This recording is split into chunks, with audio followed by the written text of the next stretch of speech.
وَلَقَدْ يَسَّرْنَا الْقُرْآنَ لِلذِّكْرِ فَهَلْ مِن مُّدَّكِرٍ. الحمدللہ رب العالمین والصلاة والسلام علی سید المرسلین وعلی آلہ وصحبہ اجمعین. سبحان اللہ وبحمدہ سبحان اللہ العظیم. عزیزان گرامی، آج کی اس نشست میں انشاءاللہ ہم سورہ حجر اس کا مطالعہ آپ کی خدمت میں رکھیں گے. سورہ ابراہیم کا ہم مطالعہ گزشتہ نشست میں آپ کی خدمت میں رکھ رہے تھے، اور اس کی اختتامی گفتگو میں کلمہ طیبہ اور کلمہ خبیثہ کے اوپر بات ہو رہی تھی. تو اس پہ مختصر سی بات کر کے ہم آگے بڑھیں گے، اور سورہ ابراہیم کے جو آخری حصہ ہے اس میں کچھ باتیں جو بیان کی گئی ہیں اس کا جو ہے وہ سرسری سا ذکر کرتے ہوئے انشاءاللہ ہم آگے اس سورہ مبارکہ کی تفصیل آپ کے سامنے رکھیں گے. تو کلمہ طیبہ کے حوالے سے جب میں بات کر رہا تھا تو اس میں یہ بات سمجھ لیجئے کہ جب جس شخص نے یا جس قوم نے صحیح معنوں میں حقیقت میں اس کو اپنایا ہے تو ہم یہ دیکھتے ہیں، تاریخ اس پر شاہد ہے کہ اس کلمہ طیبہ کی خوشبو سے جو ہے وہ پورا کا پورا ماحول معطر بھی ہو جاتا ہے، اور اپنی تمام تر برکتوں کے ساتھ اس قوم کو، اس شخص کو جو ہے وہ نہ صرف فائدہ دیتا ہے بلکہ گرد و پیش کے جو ماحول کو بھی جو ہے وہ اپنی خوبصورتیوں سے وہ مالا مال کر دیتا ہے، اور پورے معاشرے میں امن و سکون قائم ہو جاتا ہے اور اللہ کی رحمتوں اور برکتوں کا نزول ہوتا ہے. اس کے مد مقابل جب جس قوم نے بھی کلمہ خبیثہ کو انفرادی یا اجتماعی حیثیت سے اختیار کیا، یا اس کلمہ خبیثہ کی جڑ مضبوط ہوتی چلی گئی ہے، تو اس کے نتیجے میں پورا ماحول جو ہے وہ متعفن ہو جاتا ہے، آفت زدہ ہو جاتا ہے، بدبودار ہو جاتا ہے، کانٹے پھیلنا شروع ہو جاتے ہیں، اور ان کانٹوں کی چبھن جو ہے وہ ہر فرد، اس معاشرے کا ہر فرد محسوس کرتا ہے، اور ہر فرد اپنی انفرادی حیثیت سے بھی اس کا امن و سکون تباہ ہو جاتا ہے، برباد ہو جاتا ہے، اور وہ حق اور انصاف کی تلاش میں جو ہے وہ بھٹکتا ہوتا ہے اور جستجو کر رہا ہوتا ہے. لیکن کیونکہ کلمہ خبیثہ غالب ہوتا ہے اور نظام اس کی بنیاد پر چل رہا ہوتا ہے، تو اس لیے پھر کلمہ طیبہ کی برکات جو ہے وہ معاشرہ سمیٹ نہیں پاتا. تو ایک یہ چیز ہے کہ کلمہ طیبہ کے نظام کو غالب کرنے کے لیے ہمیں کوشش کرنی چاہیے، اور اس کا فائدہ ہر شخص کو ہوتا ہے، اجتماعی بھی ہے اور انفرادی بھی ہے. اور اگر ہم اس کی کوشش نہیں کریں گے تو کلمہ خبیثہ کی ذات میں ہم سب بھی آ جائیں گے، چاہے انفرادی طور پہ ہم ایمان والے ہی کیوں نہ ہوں، لیکن یہ کلمہ خبیثہ اپنے اثرات کو پھیلاتا ہوا ہمارے گھروں کے اندر بھی جو ہے داخل ہو جائے گا اور تباہی پھیل دے گا. پھر سورہ ابراہیم کے آخر میں اللہ تبارک و تعالیٰ نے اپنی نعمتوں کا ذکر کیا ہے کہ ان تعدوا نعمت اللہ لا تحصوها، کہ اللہ تبارک و تعالیٰ کی جو ہے وہ نعمتیں ہیں اس کا کوئی شمار نہیں ہے، بے شمار نعمتیں ہیں، اس کی کوئی حد نہیں ہے.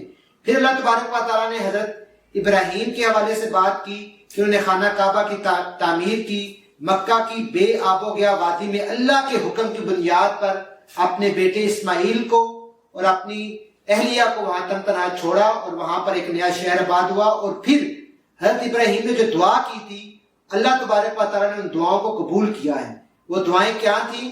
4 نکات اس دعا کے تھے. اللہ کے نبی حضرت ابراہیم نے دعا مانگی کہ اس شہر کو امن کا گہوارہ بنا دے، مجھے اور میری اولاد کو بت پرستی سے بچا لے، لوگوں کے دلوں میں اس گھر کی طرف آنے کا شوق پیدا فرما دے، اور مکہ کے رہنے والوں کو پھلوں سے رزق دے دے. اور یہ چاروں دعائیں جو ہیں وہ اللہ تبارک و تعالیٰ نے قبول کی ہیں. اور آج ہم دیکھتے ہیں کہ لوگوں کا کس طرح ذوق و شوق ہے، جوک جو ہے وہ لوگ اس کی زیارت کے لیے جاتے ہیں. پھر حضرت ابراہیم کی مشہور دعا جو ہم ہر نماز کے آخر میں ہمیں سکھائی گئی ہے، وہ اس کا ذکر آتا ہے کہ رب اجعلنی مقیم الصلاۃ ومن ذریتی ربنا وتقبل دعا ربنا اغفر لی ولوالدی وللمؤمنین یوم یقوم الحساب، کہ اے میرے پروردگار مجھے نماز قائم کرنے والا بنا دے، اور میری اولاد سے بھی ایسے لوگ اٹھا جو یہ کام کریں. پروردگار میری دعا کو قبول فرما لے، پروردگار مجھے اور میرے والدین کو اور سب اہل ایمان لانے والوں کو اس دن معاف کر دیجیے جبکہ حساب قائم ہوگا. حساب کی محاسبے کی ہم پہلے بات کر چکے ہیں. تو یہ دعا جو ہے اس کا ترجمہ ہمارے ذہن میں ہر وقت رہنا چاہیے. جب بھی یہ دعا ہم مانگ رہے ہوں ہم نماز کے قائم کرنے کی دعا مانگتے ہیں، اپنی اولاد کی نماز کی طلب مانگتے ہیں کہ ان میں یہ ذوق و شوق پیدا ہو جائے، اور اپنے والدین کے حق میں دعا مانگتے ہیں، اور سب اہل ایمان کے حق میں دعا مانگتے ہیں کہ اللہ تعالیٰ سب کا محاسبہ آسان کر دے، اور جس روز حساب ہونا ہے اس دن اس روز جو ہے وہ سب اہل ایمان کو مغفرت نصیب ہو جائے اور سب جو ہے وہ جنت کے مستحق ٹھہر جائے۔ تو یہ اس سورہ مبارکہ کا اختتام ان دعاؤں کے ساتھ حضرت ابراہیم کے تذکرے کے ساتھ ہو رہا ہے۔ پھر اس کے بعد جو سورہ مبارکہ آ رہی ہے، جو 15ویں صورت ہے قرآن مجید کی، سورہ ہجر، اور اس سورہ مبارکہ کی 99 آیات ہیں، اور یہ سورہ مبارکہ بھی مکی صورت ہے، اور اپنے مضامین کے اعتبار سے ہم ان کو 5 گروپس میں تقسیم کر سکتے ہیں۔ پہلا گروپ آیت نمبر 1 تا 15، جس میں رسول اللہ صلی اللہ علیہ وسلم کو مجنون کہنے والوں اور قرآن کا مذاق اڑانے والے مجرموں کو ہلاکت کی دھمکی دی گئی ہے، اور دوسرے گروپ میں جو آیت نمبر 16 تا 25 ہے، اس میں آفاقی دلائل سے توحید و آخرت پر استدلال کیا گیا ہے، اور تیسرے پیراگراف میں جو آیت نمبر 26 تا آیت نمبر 50 ہے، اس میں انفسی دلائل، جس طرح میں نے آپ کے سامنے پہلے 3 دلائل کا ذکر کیا تھا، آفاقی دلائل، نفسیاتی دلائل اور انفسی دلائل، تو انفسی دلائل اور قصہ آدم و ابلیس اور مارکہ خیر و شر اور خیر و شر کی جزا و سزا کا قانون، یہ اس گروپ میں بیان کیا گیا ہے، ان آیات میں بیان کیا گیا ہے۔ اور چوتھا گروپ آیت نمبر 51 تا آیت نمبر 84، جس میں جزا و سزا کے تاریخی دلائل جو ہے وہ دیے گئے ہیں۔ قوم سمود کا ذکر ہوا، قصہ اصحاب الایکہ کا ذکر ہوا، قصہ لوط کا ذکر ہوا، قصہ ابراہیم کا ذکر ہوا۔ تو ان 4 جو ہے وہ قصوں کا ذکر ان آیات میں ہوتا ہے، اور پھر 5واں اور آخری گروپ جو تشکیل پاتا ہے وہ آیت نمبر 85 تا آیت نمبر 99 ہے، جس میں رسول اللہ صلی اللہ علیہ وسلم کو جو مشکل حالات تھے، جو مشکل حالات کا سامنا تھا، اس میں ان کو تسلی دی گئی، ڈھارس بنائی گئی اور ہدایات دی گئی، اور دعوت و تبلیغ پر ان کو آمادہ بھی کیا گیا اور واعظ بھی کیا گیا اور ان کو حوصلہ بھی دیا گیا۔ تو اس سورہ مبارکہ کا مرکزی مضمون اگر ہم الفاظ میں بیان کرنا چاہیں، چند الفاظ میں، تو آفاقی، انفسی اور تاریخی دلائل سے جو قانون جزا و سزا ہے اور جو آخرت کا اثبات ہے اور مشرکین کو ہلاکت کی جو دھمکی ہے وہ واضح طور پر دی گئی ہے، دلائل دیے گئے ہیں۔ کافروں کے دباؤ اور دنیا پرستی سے بچ کر دعوت و تبلیغ کا کام جاری رکھنے کی واضح ہدایت دی گئی ہے کہ کافروں کے اس دباؤ میں مت آؤ اور دنیا پرستی کا بھی شکار نہ ہو۔ دنیا پرستی، مادیت پرستی، مادیت کے غلبے سے اپنے آپ کو بچا کر حق اور سلامتی اور راستی کے اس سفر پر گامزن رہتے ہوئے دعوت و تبلیغ کا کام جو ہے وہ جہد مسلسل کا عنوان سجاتے ہوئے، قدموں کو غبار آلود کرتے ہوئے، دامے درمے سخنے اس کام کو جاری رکھنے کی جو ہے وہ تلقین کی گئی ہے۔ نہ صرف نبی کریم صلی اللہ علیہ وسلم کو، پوری امت مسلمہ کو یہ باعث کیا گیا ہے اور ان کو حوصلہ دیا گیا ہے۔ تو اللہ تبارک و تعالیٰ نے اس سورہ مبارکہ کا آغاز ان الفاظ سے کیا ہے، بسم اللہ الرحمن الرحیم، الف لام را تلک آیات الکتاب وقرآن مبین ربما یود الذین کفروا لو کانوا مسلمین ذرهم یاکلوا ویتمتعوا ویلہم الامل فسوف یعلمون، کہ الف لام را یہ آیات ہیں کتاب الہی اور قرآن مبین کی۔ بعید نہیں کہ ایک وقت وہ آ جائے جب وہی لوگ جنہوں نے آج دعوت اسلام کو قبول کرنے سے انکار کر دیا ہے، پچھتا پچھتا کر کہیں گے کہ کاش ہم نے سر تسلیم کر دیا ہوتا، کاش ہم نے تب بات مان لی ہوتی۔ چھڑواوا نہیں ہے، کھائیں پئیں مزے کریں اور بھلاوے میں ڈالے رکھے ان کو جھوٹی امید، یعنی کہ وہ یہ کہتے تھے کہ چھوڑو کچھ نہیں ہوگا، کھاؤ پیو مزے کرو، جو ہے وہ یہ جھوٹی امیدیں انہوں نے جو ہے باندھ رکھی تھی، کچھ نہیں ہوگا۔ ان قریب انہیں معلوم ہو جائے گا کہ جب اللہ تبارک و تعالیٰ جو ہے وہ اپنی عدالت سجائے گا، لگائے گا، تب ان کے حق میں فیصلہ ہوگا، اور بعید نہیں کہ اس دنیا میں بھی ان کے اوپر عذاب جو ہے وہ نازل کر دیا جائے۔ تو یہ آغاز جو ہے وہ اس سورہ مبارکہ کا ہے کہ جس میں ہم دیکھتے ہیں کہ کفار کا یہ قول واضح طور پر نقل کیا گیا ہے کہ وہ نبی کریم صلی اللہ علیہ وسلم کو دیوانہ کہتے تھے. کیا کہتے تھے؟ دیوانہ کہتے تھے. اور یہ بھی کہتے تھے کہ اگر تو سچا ہے تو فرشتے کیوں جو ہے وہ لے کر نہیں آتا, واضح طور پر فرشتے جو ہے وہ ہمارے اوپر کیوں نہیں اترتے. اور اللہ تبارک و تعالیٰ جو ہے وہ یہ فرماتے ہیں کہ جب ہم فرشتے اتار دیتے تو ایک پہلی بات تو یہ ہے کہ ان کا وقت مہلت ختم ہو جاتا ہے. جب اللہ تبارک و تعالیٰ فرشتوں کو بھیج دیتا ہے, عذاب کے فرشتوں کو بھیج دیتا ہے, جب فیصلہ کر دیتا ہے تو پھر وقت مہلت ختم ہو جاتا ہے, پھر فرشتے خالی ہاتھ واپس نہیں جاتے. قوم لوط پر جب عذاب کا فیصلہ کیا گیا تو فرشتے آئے نا حضرت ابراہیم کے پاس, خوشخبری بھی لے کر آئے اور یہ خبر بھی لے کر آئے, عذاب کی خبر بھی لے کر آئے. وہ واپس تو نہیں لوٹے, وہ پھر انہوں نے پیش قدمی کی. جب اللہ تبارک و تعالیٰ فرشتے بھیج دیتا ہے تو پھر جو ہے وہ وقت مہلت ختم ہو جاتا ہے. اور پھر اللہ تبارک و تعالیٰ فرماتے ہیں کہ اگر فرشتے ہم بھیج بھی دیتے نشانی کے طور پر تب بھی جو ہے یہ ایمان نہیں لاتے. کفار مسلسل فرشتوں کا کہہ رہے تھے کہ اگر ہم آسمان کا کوئی کھلا سا دروازہ ہمارے لیے کھول دیا جائے اور یہ اس میں واضح طور پر دیکھیں کہ کس طرح فرشتے چڑھ رہے ہیں اتر رہے ہیں, تب بھی یہ کہتے کہ یہ تو کوئی جادو دکھایا جا رہا ہے, یہ حقیقت نہیں ہے. جب واضح طور پر اگر ان کو فرشتے اترتے اور چڑھتے دکھائی دیتے تو تب بھی جو ہے یہ کہتے کہ یہ تو جادو ہے. ٹھیک, تو اس لیے اللہ تبارک و تعالیٰ فرما رہے ہیں کہ ہم فرشتوں کو یوں نہیں اتار دیا کرتے, ہماری یہ سنت نہیں ہے. وہ جب اترتے ہیں تو حق کے ساتھ اترتے ہیں اور پھر لوگوں کو مہلت نہیں دی جاتی. رہا یہ ذکر تو اس کو ہم نے نازل کیا ہے اور ہم خود ہی اس کے نگہبان ہیں. اللہ تبارک و تعالیٰ اس تمہیدی گفتگو کے ساتھ واضح طور پر بیان کریں, کیونکہ وہ اس قرآن مجید کے متعلق بھی یہ کہتے تھے, اس سے قبل بھی ہم صورتوں میں پڑھا ہے, یہ قرآن جو ہے وہ کسی انسان کا کلام ہے. خود نبی کریم صلی اللہ علیہ وسلم نے اسے لکھا ہے, گھڑا ہے. تو اللہ تبارک و تعالیٰ فرما رہے ہیں کہ اِنَّا نَحْنُ نَزَّلْنَا الذِّكْرَ وَإِنَّا لَهُ لَحَافِظُونَ, کہ ہم نے اس قرآن کو نازل کیا ہے اور ہم ہی اس کی حفاظت کریں گے, ہم ہی خود اس پہ پہرا دیں گے. اس لیے فرشتے حق لے کر آتے ہیں اور جب وہ حق لے کر آتے ہیں تو باطل مٹ جاتا ہے. باطل کو مٹا کر وہ حق کو اس کی جگہ پر قائم کر دیتے ہیں. اور قرآن کی حفاظت اللہ تبارک و تعالیٰ نے کہا ہے کہ یہ ذکر ہے, یہ کوئی کسی مجنون کا کلام نہیں ہے, یہ کوئی جادوگری کا جو ہے وہ چند الفاظ نہیں بیان کر رہا, یہ کوئی سحر میں مبتلا نہیں کر رہا, یہ تو حقیقت بیان کر رہا ہے. اور اس کو خود اللہ کے نبی نے نہیں گھڑا.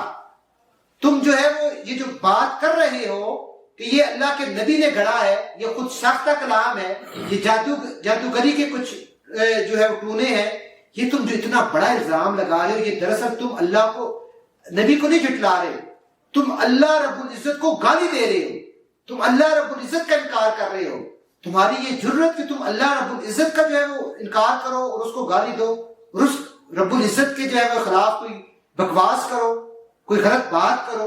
تو یہ اس لیے وہ کہہ رہے ہیں, اللہ رب العزت کہہ رہے ہیں کہ اپنے دل سے یہ خیال نکال دو کہ تم اس قرآن عظیم کو کچھ بگاڑ سکو گے.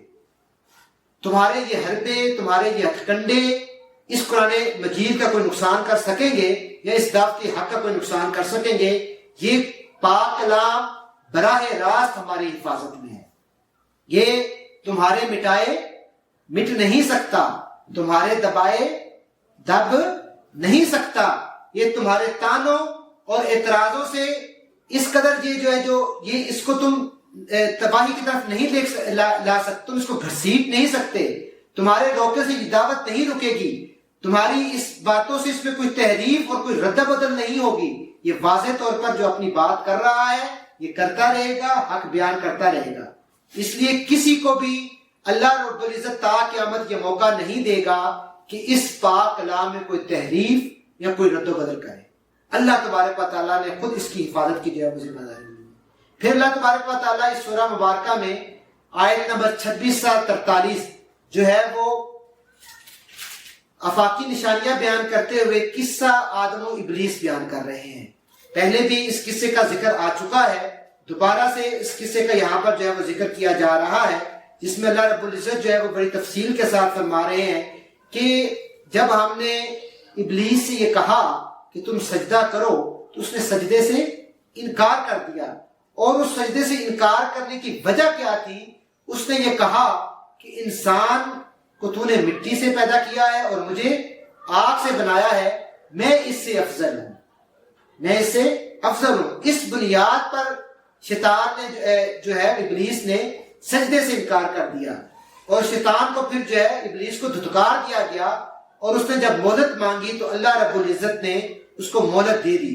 شیطان نے کہا کہ میں زمین میں دل فریبیاں پیدا کر کے انسانوں کو بہکاؤں گا، اس دنیا کی زندگی کو خوشنما بنا کر انسانوں کو بہکاؤں گا، ان کو فریب میں مبتلا کروں گا، جھوٹے لبادے اس پر اڑا کر، خوبصورتیاں سجا کر، اور دنیا کی رعنائیوں کو اس کی اٹریکشن پیدا کر کے، اور انسان کے آنکھوں کو اس کی چمک دمک کا اسیر کر کے جو ہے وہ میں راہ سے ہٹانے کی جو ہے وہ پوری کوشش کروں گا۔ لیکن اللہ رب العزت فرماتے ہیں کہ اس کے یہ تمام تر ہتھ کنڈے وہ جو استعمال کر رہا ہے وہ کرتا رہے گا، لیکن کچھ لوگوں پر اس کا اثر نہیں ہوگا، کچھ لوگ اس کے ان ہتھ کنڈوں کا شکار نہیں ہوں گے، چاہے وہ جو مرضی تدبیر کر لے۔ وہ لوگ کون سے ہیں؟ اللہ رب العزت فرما رہا ہے کہ الا عبادک منہم المخلصین قال ھذا صراط علی المستقیم ان عبادی لیس لک علیہم سلطان الا من اتبعک من الغاوین، کہ سوائے تیرے ان بندوں کے جنہیں تو نے ان میں سے خالص کر لیا ہے۔ یہاں پر اخلاص کی بات ہو رہی ہے، اپنے دین کو خالص اللہ کے لیے کر دینا، اپنے دین کو اللہ کے لیے خالص کر لینا۔ جنہوں نے خالص اللہ کو بنا لیا اپنا رب اور اپنی زندگی کو اخلاص کے ساتھ اس کے حضور پیش کر دیا، تو اللہ تبارک و تعالیٰ فرما رہے ہیں کہ جو میرے اس حصار میں آ گئے، جو میرے اس قلعے میں آ گئے، جو میری اس کوٹھی کے پورے نظام میں آ گئے، جنہوں نے مجھے اپنا آپ میرے تحفظ میں دے دیا، ان کا یہ جو ہے وہ کچھ نہیں بگاڑ سکے گا۔ فرمایا یہ راستہ ہے، یہ جو حصار ہے، یہ جو قلعہ ہے، یہ وہ راستہ ہے جو سیدھا مجھ تک پہنچتا ہے، یہ بند گلی میں لے کر نہیں جاتا، بلکہ یہ میرا راستہ ہے، سیدھا راستہ ہے، صراط مستقیم ہے۔ بے شک جو میرے حقیقی بندے ہیں، جو میری عبادت کرتے ہیں، جو مجھ سے مانگتے ہیں، جو مجھ سے طلب کرتے ہیں، جو مجھ سے توبہ استغفار کرتے ہیں، جو میری عبادات کرتے ہیں، جو میرے احکامات کی پاسداری کرتے ہیں، جو اللہ کی اطاعت کا وتیرہ اختیار کرتے ہیں، جو اللہ کے نبی صلی اللہ علیہ وسلم کی اطاعت کا دم بھرتے ہیں، جو ان کی غلامی کو اختیار کرتے ہیں، ان کی سنتوں پر عمل کرتے ہیں، اسوہ حسنہ کے مطابق اپنی زندگیوں کو ڈھالنے کی کوشش کرتے ہیں، بے شک میرے وہ حقیقی بندے، ان پر تیرا بس نہ چلے گا۔ تو جو مرضی کر لے، جتنے بڑی دل فریبیوں کے انداز میں آ جا، جتنے بڑے بہکاوے لے کر آ جا، جتنے بڑے حربے استعمال کر لے، میرے ان حقیقی بندوں کو تو ٹس سے مس نہ کر سکے گا، ان کی استقامت کو تو کمزور نہیں کر سکے گا۔ وہ اپنے قدموں پر مضبوطی کے ساتھ کھڑے ہیں، کیونکہ انہوں نے اللہ تبارک و تعالیٰ کے ساتھ جو ہے وہ سودا کر لیا ہے۔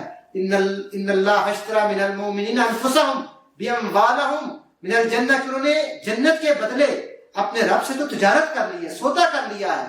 وہ تو مومنین ہیں، وہ تو میرے حقیقی بندے ہیں، ان پر تیرا بس نہیں چلے گا، وہ میرے حصار میں آ گئے۔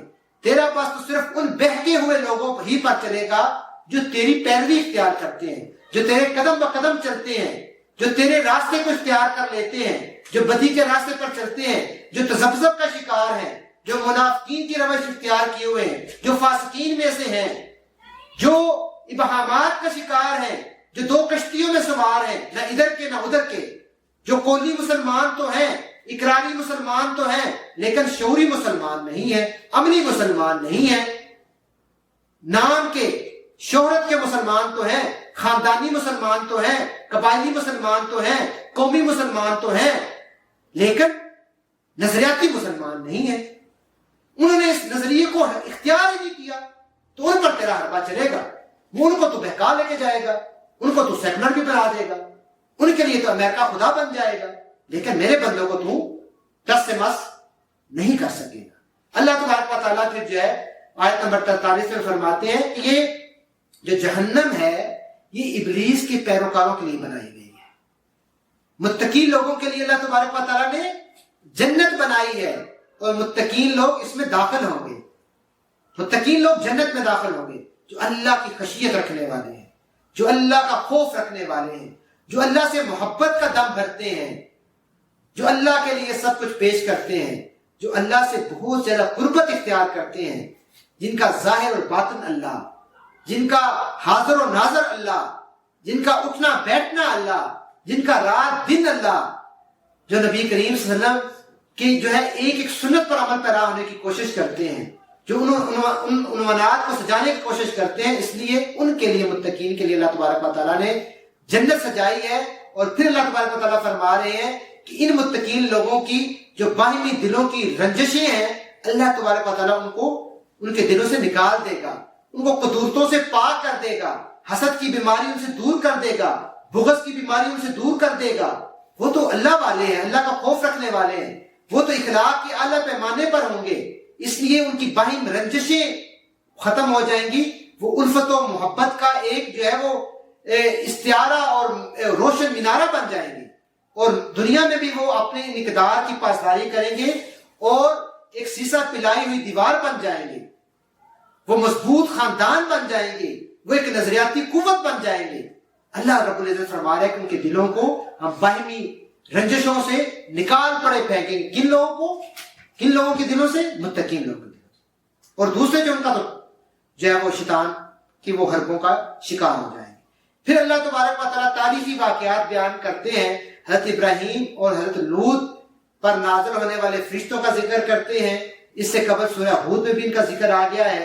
حضرت ابراہیم کو جو ہے وہ ان فرشتوں نے بشارت دی. کس چیز کی بشارت دی؟ صالح اولاد کی بشارت دی کہ تمہاری نسل میں سے ہم اسحاق کو پیدا کریں گے, اور اسحاق کے بعد ہم یعقوب کو پیدا کریں گے جو دانا و بینا ہوگا, اور پھر ہم اس نسل کو آگے بڑھائیں گے. اور یہ انبیاء کی نسل ہے, یہ صالحین کی نسل ہے. اور پھر اسی نسل میں سے ہم نبی آخر الزمان حضرت محمد صلی اللہ علیہ وآلہ وسلم کو مبعوث کریں گے. تو یہ بشارت دی گئی, اور ان فرشتوں نے قوم لوط کے عذاب کی خبر سنائی. اس کے بعد پھر اصحاب مدین کا ذکر ہوتا ہے, حضرت شعیب کی قوم کا قصہ اصحاب ایکا بیان کیا جاتا ہے, تبوک کا ذکر ہوتا ہے, قوم سمود کا ذکر ہوتا ہے. ان اقوام کا جو ہے وہ اللہ تبارک و تعالیٰ جو ہے وہ ذکر کرتے ہیں. اور پھر آیت نمبر 87 میں وہ مشہور آیت مبارکہ آتی ہے جو سورہ فاتحہ کے متعلق ہے, وَلَقَدْ آتَيْنَاكَ سَبْعًا مِنَ الْمَثَانِي وَالْقُرْآنِ الْعَظِيمِ, کہ ہم نے اس قرآن پاک میں 7 آیات نازل کی ہیں جو اپنی عظمت بیان کرتی ہیں. جو یہ قرآن عظیم میں وہ اپنی عظمت کا جو ہے وہ استعارہ بنتی ہیں. وہ سورہ فاتحہ کے متعلق ان آیات کو جو ہے یہاں پر اس کی بات کی گئی ہے. پھر اللہ تبارک و تعالیٰ اپنے نبی کریم کو یہ تلقین کر رہے ہیں, یہ ڈھارس بندھا رہے ہیں کہ آپ کھلم کھلا جو ہے وہ تبلیغ دعوت کا کام کرتے رہیں, اپنے حوصلوں کو پست نہ ہونے دیں. اللہ رب العزت تمہارے ساتھ ہے. جو یہ باتیں لوگ بنا رہے ہیں ان سے تمہارے دل کو سخت خوف ہوتی ہے. ہم جانتے ہیں کہ تم تکلیف میں ہو, ہم جانتے ہیں کہ تمہیں یہ جو باتیں اچھی نہیں لگ رہی, تمہارے دل پر گراں گزر رہی ہیں, اور اس وجہ سے نہیں کہ وہ تمہیں تکلیف پہنچا رہے ہیں, اس وجہ سے کہ تم ان کا انجام دیکھ رہے ہو کہ وہ کس طرف جو ہے وہ جہنم کی طرف لپکے اور دوڑے جا رہے ہیں, اور تم ہلکان ہو رہے ہو کسی طریقے سے جو ہے وہ ہدایت کے راستے پر آ جائیں. لیکن وہ ہٹ درم ہو چکے ہیں, ان پر جو ہے وہ مہر سخت ہو چکی ہے. اس لیے اب تم ان کے حوالے سے پریشان نہ ہو, اور جو وہ الزام تراشی کر رہے ہیں اس کی بنیاد پر جو ہے وہ اپنے دل کو سخت خوف میں مبتلا نہ کرو. اس کا علاج یہ ہے اپنے دل کو ڈھارس بندھانے کے لیے, حوصلوں کو تقویت پہنچانے کے لیے کہ اپنے رب کی حمد بیان کرو, اپنے رب کی تسبیح بیان کرو. اگر الیکشن میں تم ہار گئے تو حوصلے مت چھوڑو, اپنے رب کی حمد بیان کرو, اپنے رب کی تسبیح بیان کرو. تم حق کا قافلہ ہو, تم اللہ کے راستے میں جدوجہد کر رہے ہو, تم نے اپنا فرض ادا کر دیا, اپنے حصے کا کام کر دیا, اپنی دھیاڑی لگا دی. تم اپنی دھیاڑی کے مکلف ہو, تم اس کے مکلف نہیں ہو کہ اس پوری دنیا میں جو ہے وہ نظام تمہارے سے غالب ہو جائے. جب اللہ کی مشیت ہوگی، اللہ جب چاہے گا تو وہ نظام غالب آ جائے گا. تمہیں ایک اجتماعیت کی حیثیت سے، ایک صالح جماعت ہونے کی حیثیت سے، ایک انفرادی مسلمان ہونے کی حیثیت سے تمہارا فرض یہ ہے کہ اپنے حصے کا کام کرو. اگر تم نے اس میں کوئی کوتاہی نہیں برتی، تم نے بالکل حق ادا کیا ہے، تو پھر مطمئن رہو اور حوصلوں کو پست نہ کرو. چاہے تمہیں ایک سیٹ بھی نہ ملے، چاہے تمہیں چند ووٹ ہی کیوں نہ ملے، چاہے معاشرہ اور قوم تمہیں ریجیکٹ کر دے، لیکن تم حق پر کھڑے رہو. اپنے رب کی حمد بیان کرو، اپنے رب کی تسبیح بیان کرو، اور اپنے رب کے حضور سر بسجود ہو جاؤ. اپنی پیشانیوں کو جو ہے وہ اللہ کے حضور جو ہے وہ گڑگڑا کر پیش کر دو. اس کے نتیجے میں تمہیں قوت ملے گی، اس کے نتیجے میں تمہیں حوصلہ ملے گا. اور رات کے آخری پہروں میں اپنے رب کی بندگی کرتے رہو، عبادت کرتے رہو اور دعا کرتے رہو. یہ اللہ تبارک و تعالیٰ نے جو ہے وہ اپنے نبی کو یہ تلقین کی ہے، اور یہ تلقین ہم سب کے لیے ہے، ان سب متقین کے لیے ہے جو اللہ کے راستے میں جدوجہد کرتے ہیں. تو یہ 3 صورتیں آج ہم نے پہلے سیشن میں اور اس دوسرے سیشن میں ہم نے 3 صورتوں کا احاطہ کیا ہے. انشاءاللہ کل ہم جو ہے وہ سورہ نحل سے اپنی گفتگو کو آگے بڑھائیں گے. اللہ تبارک و تعالیٰ مجھے اور آپ کو عمل کی توفیق عطا فرمائے. وآخر دعوانا الحمدللہ رب العالمین.